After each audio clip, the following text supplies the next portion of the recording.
মুসা আলাইহিস সালাম আল্লাহর সাথে সরাসরি কথা বলতেন। ওয়াকাল্লামাল্লাহু মুসা তাকলিমা, সুবহানাল্লাহ পড়েন। আওয়াজ তুলে সবাই বলেন সুবহানাল্লাহ। এখন বনি ইসরাইল হচ্ছে পৃথিবীর সবচেয়ে গোয়ার জাতি। তারা বলে, মুসা তুমি যে আল্লাহর সাথে কথা বলো আমরা তো দেখি না, তুমি যে কথা বলো আমরা তো শুনি না, তো কি করতে হবে? বনি ইসরাইল বলে, আমাদের মধ্য থেকে 70 জন নিয়ে যাইতে হবে তোর পারে। ওরা আইসা যদি কয় হ্যাঁ আমরা শুনছি, তাহলে বিশ্বাস করি। কত বড় ডাকাত দেখছেন বনি ইসরাইল। এদের চেয়ে গোয়ার জাতি নাই। এত গোয়ার তুমি করেছো মুসা আলাইহিস সালামের সাথে। তুমি যে আল্লাহর সাথে কথা বলে আমরা তো দেখি, কি করব? 70 জন আমাদের বন্ধু বান্ধব যে যদি দেখে তারা বলবে ওকে আস, 70 জন আস। 70 জন নিয়ে গেল। মুসা আলাইহিস সালাম হারুন আলাইহিস সালামকে খেলাফা দিয়ে গেলেন, আল্লাহ ওনাকে নবী বানালেন।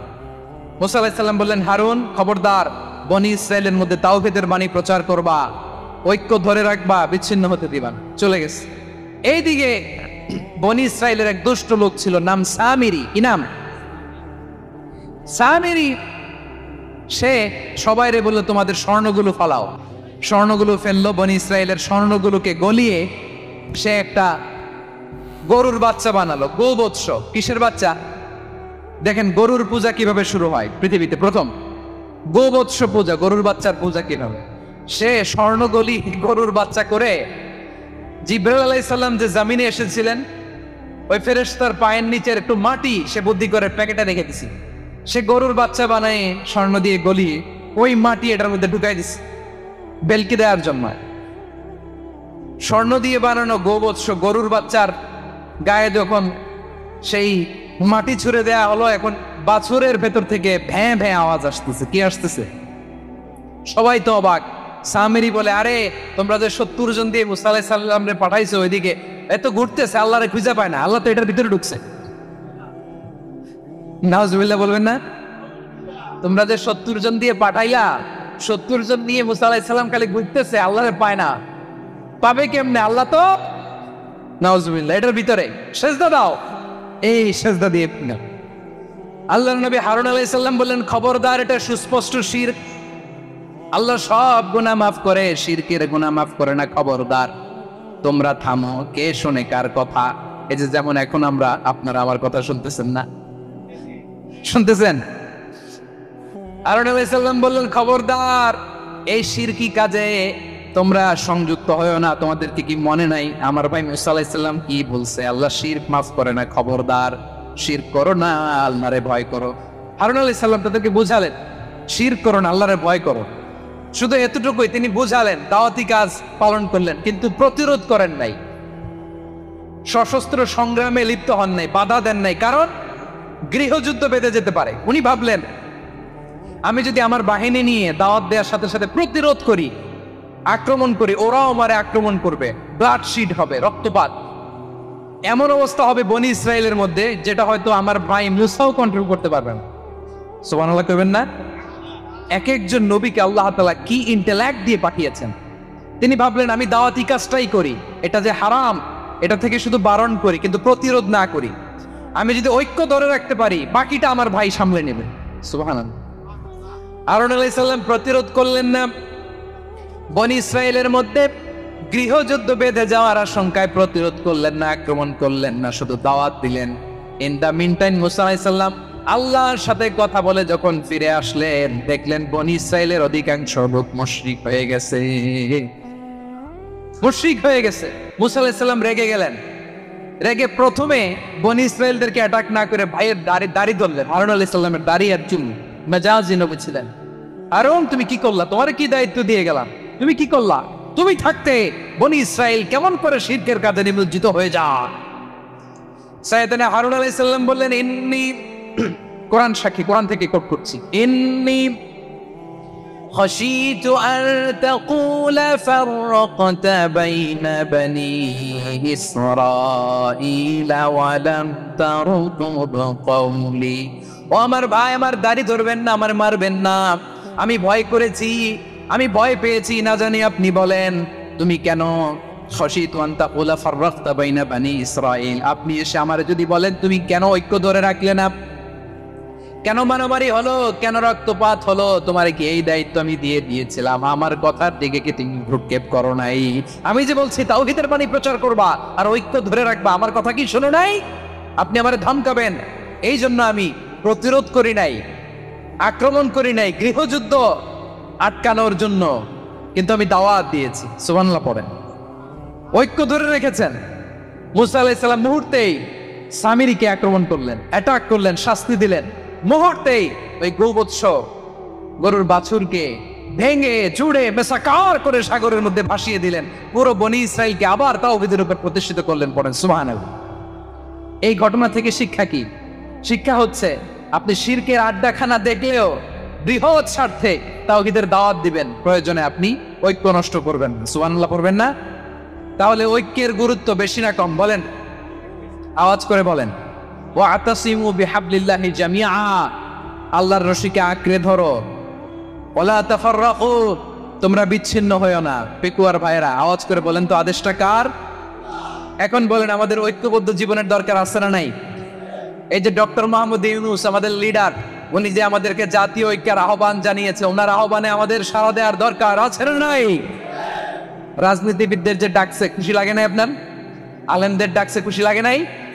আলহামদুলিল্লাহ বলবেন না?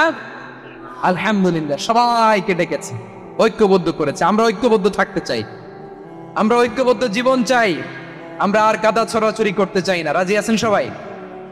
এখন আমরা যদি ঐক্য নষ্ট করি আমাদের কি কি সমস্যা, কি ক্ষতি, কি কুফল? অনৈক্যের কুফল কি? কয়েকটা কুফলের কথা বলে শেষ করবো। প্রিয় ভাইরা, what are the drawbacks and disadvantages of division, social and political division in the society? Disunity, আমরা যদি বিচ্ছিন্ন হই, একে অপরের যদি মারামারি করি, একজন যদি আরেকজনের কাফের ফতোয়া দেয়, আমাদের কি ক্ষতি? শুনবেন? কথা কয় না, শুনবেন? এক নাম্বার ক্ষতি হচ্ছে আমরা যদি বিচ্ছিন্ন হই আমাদের শক্তি কমে যাবে, আমাদের পাওয়ার আমরা হারাবো। আমাদের কি হারাবো? পাওয়ার। মনে রাখবেন, যখন আমি একা থাকি তখন আমি ব্যক্তি, যখন আমরা সবাই মিলি তখন আমরা শক্তি। এই শক্তি নিয়ে আমাদের সামনে এগিয়ে যাওয়ার দরকার আছে না নাই? তাহলে আমরা যদি নিজেরা বিরোধে লিপ্ত হই, আমাদের ক্ষমতা, পাওয়ার ছুটে যাবে। আমরা এই পাওয়ার হারাতে চাই না, ঠিক কিনা বলেন? রব্বুল আলামিন ঠিক তাই বললেন। রব্বুল আলামিন বললেন, খবরদার, ওয়াতিউল্লাহ ওয়া রাসূলাহু ওয়া লা তানাযাউ ফাতাফশালু ওয়া তাযহাবা রিহুকুম ওয়াসবিরু ইন্নাল্লাহা মা'আস সাবিরিন। আল্লাহর আনুগত্য করো, নবীর আনুগত্য করো, কিন্তু খবরদার নিজেরা বিরোধে লিপ্ত হয়ো না, নিজেরা মারামারি করো না, তাহলে তোমাদের শক্তি কমায় দিবে কে? ফাতাফশালু, তোমরা সাহস হারাবা, ওয়া তাযহাবা রিহুকুম, তোমাদের শক্তি কমে যাবে, পাওয়ার কমে যাবে। তাহলে আমরা যদি নিজেরা মারামারি করি, আমরা নিজেরা যদি বিচ্ছিন্নতায় লিপ্ত হই, আমরা যদি মতানৈক্য করি, তাহলে আমাদের শক্তি কমে যাবে, ঠিক কিনা? আমরা শক্তি কমাবো। আচ্ছা, ছোট্ট একটা বাঁশের কঞ্চি যদি আপনারা দেয়, পায়ের মধ্যে ধাক্কা দিয়ে ভাঙতে পারবেন না? এরকম বাঁশের কঞ্চি যদি 20টা একসাথে জোড়া লাগায় দেয়, ভাঙতে পারবেন? কথা বুঝে নাই মনে হয়। চিকন একটা বাঁশের কঞ্চি দিলে ভাঙা যাবে না? এরকম চিকনই 20টা বাঁশের কঞ্চি একসাথে লাগাই দিলে ভাঙতে পারবেন? কারণ যখন আমি একা থাকি তখন আমি ব্যক্তি, যখন আমরা সবাই মিলি তখন আমরা শক্তি।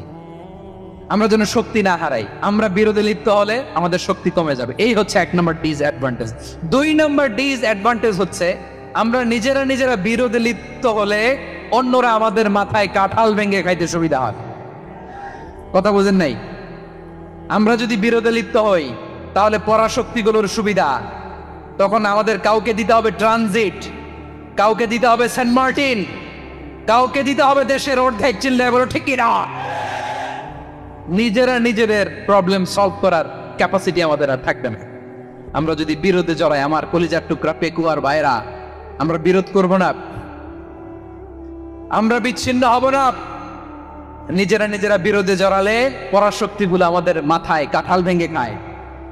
তখন ভারতের পিছনে দৌড়াতে, আমেরিকার পিছনে দৌড়াতে আমাদের জুতার তলা ক্ষয় হইয়া যাইবে। নিজেদের প্রবলেম সলভ করা যাবে না। আমরা যদি অন্যের পিছনে না দৌড়াতাম আর এই বিরোধকে থামাতে পারতাম, বাংলাদেশ আজকে যেখানে আছে তার কমপক্ষে 50 গুণ সামনে থাকতো। চিল্লায় বলেন ঠিক কিনা?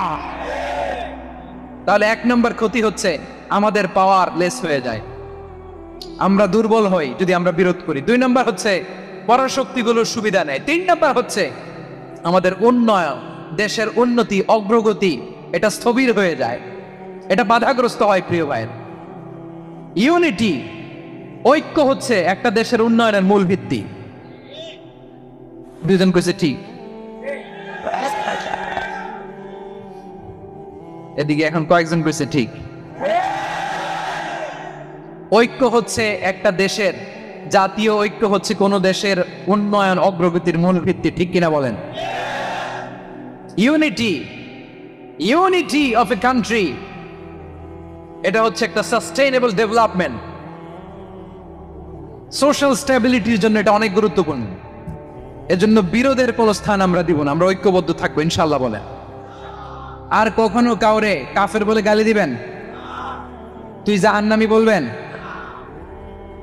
ঝগড়া লাগলে লাগাই দিবেন? তাহলে কি করবেন? মিলাই দিব। আওয়াজ করে বলেন, কি করব?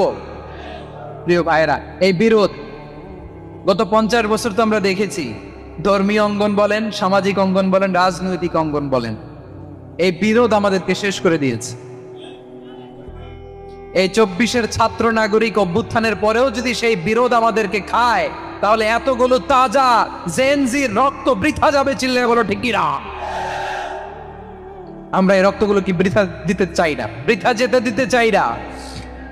আমরা ঐক্যবদ্ধ থাকতে চাই। রাজি আছেন? আমরা আর কাদা ছড়াছড়ি করব না। অনেক হয়েছে আন্না, এবার থামুন। অনেক হয়েছে আন্না। প্রথমেই আমি এদেশের সম্মানিত আলেম সমাজকে বিনয়ের সাথে অনুরোধ করব, আসুন আমরা ঐক্যবদ্ধ হই। আজকের এই পেকুয়ার ঐতিহাসিক তাফসীরুল কোরআনের প্রোগ্রাম থেকে আমি সম্মানিত আমার মাথার তাজ ওলামাদেরকে জাতীয় ঐক্যের আহ্বান জানাই। পেকুয়ার এই ঐতিহাসিক তাফসীরুল কোরআনের প্রোগ্রাম থেকে আমি আমার সম্মানিত রাজনৈতিক ব্যক্তিবর্গদেরকে জাতীয় ঐক্যের আহ্বান জানাই। অনেক হয়েছে আন্না। আধিপত্যবাদকে রুখে দিতে হলে, বাংলাদেশের বিরুদ্ধে যে কোনো ধরনের ষড়যন্ত্রকে রুখে দিতে হলে জাতীয় ঐক্যের কোনো বিকল্প নাই। চিল্লায় বলো ঠিক কিনা?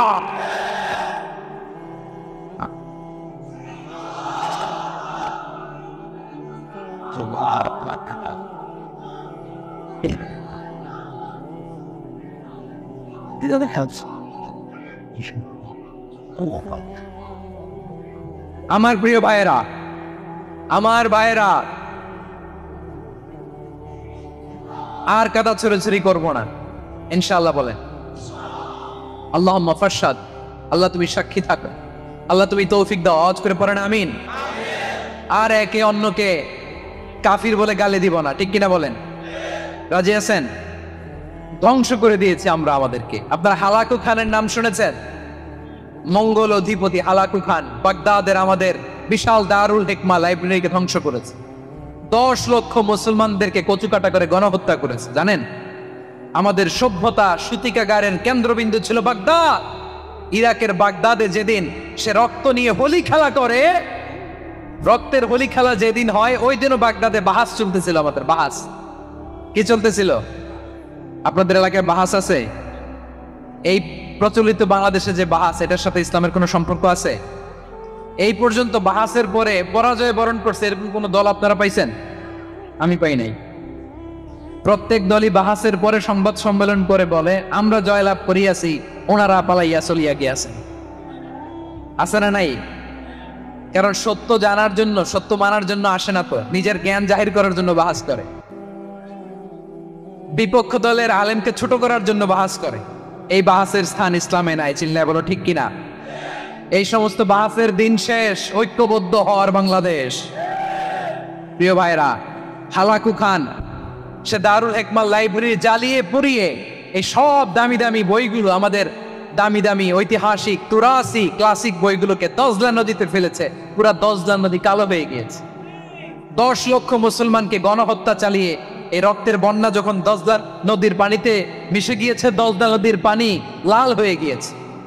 যেই দিন বাগদাদে গণহত্যা চলে, ওই দিনও বাগদাদে বাহাস চলতেছিল। কিসের বাহাস জানেন? মেসওয়াক।